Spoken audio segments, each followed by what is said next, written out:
જમવાની થાળીમાં અથાણું ના હોય તો જમવાનું અધૂરું લાગે છે.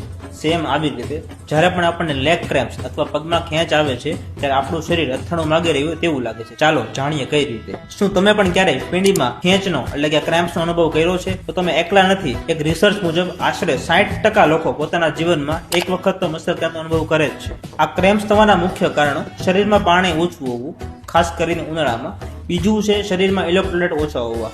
ત્રીજું છે હોર્મોનલ ચેન્જીસ.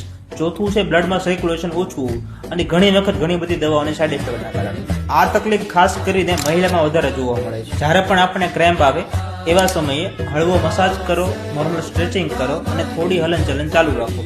આવું કરવાથી તમને ક્રેમ્પની અસર ઓછી થશે. અને હા, જૂની વાર્તા મુજબ જ્યારે લોકોને આવું થતું ને ત્યારે લોકો લીંબુના અથાણાનો મસાલો ચાટી લેતા, કેમ કે તેની અંદર નેચરલી સોડિયમ અને પોટેશિયમ મળે છે અને જેનાથી ક્રેમ્પની અસર ઓછી થઈ જાય છે. અને આવી જ યુઝફુલ ઇન્ફોર્મેશન માટે અમારા પેજને ફોલો કરવાનું ભૂલતા નહીં.